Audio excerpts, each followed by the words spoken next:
Tara mga kapudi, luto tayo. Hello everyone! Hello mga kapudi! Isang mapagpalang tanghali na naman sa ating lahat. Alam niyo na ang lulutuin ko, diba?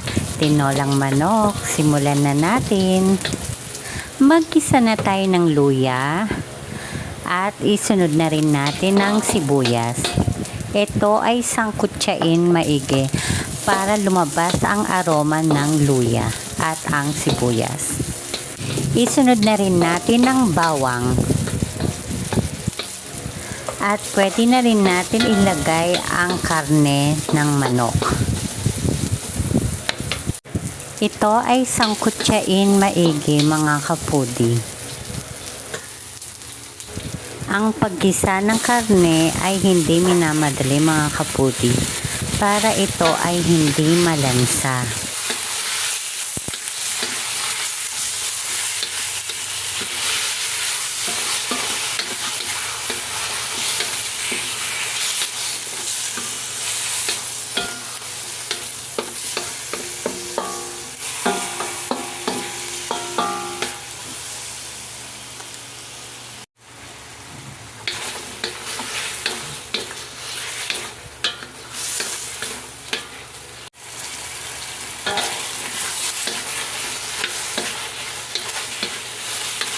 Maglagay na tayo ng patis. Depende po sa inyo kung gaano karami ang ilalagay nyong patis. Haluin natin maigi para ma-absorb ng manok ang patis.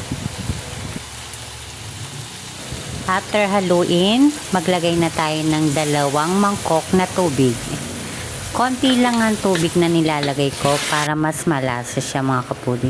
Kasi kadalasan hindi naman nauubos ang sabaw, diba? Kaya konti lang ang aking nilalagay. At ito'y atin munang takpan at pakuluin hanggang 5 minuto.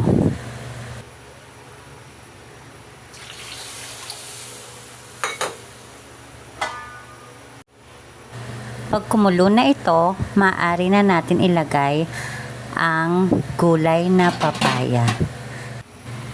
Yang papaya pala mga kaputi ay kakapitas lang. Kaya fresh na fresh yan.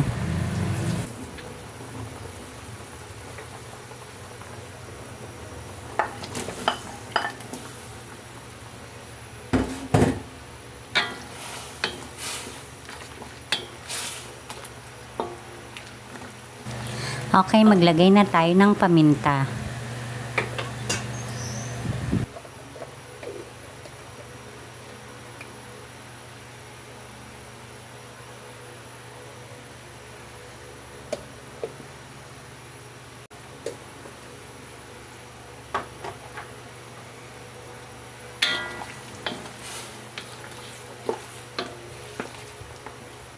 Ilagay na natin ang chicken cubes. Haluin at ito muna ay atin takpan. Papakuluin lamang natin ito at pag kumukulo na, pwede na natin ilagay ang talbos ng sili. At hayaan natin ito kumulo ng kumulo hanggang 1 minuto.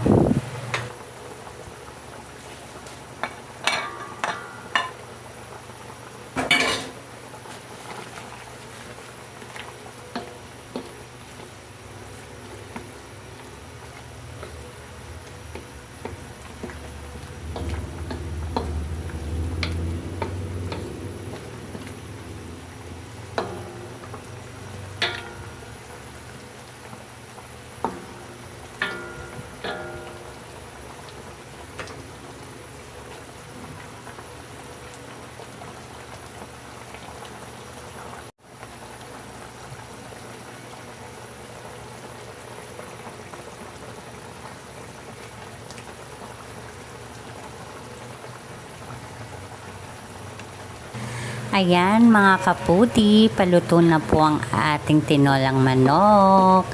Sana magustuhan nyo ang aking version.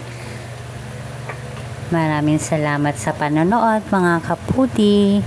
Kain na rin kayo. Eat well.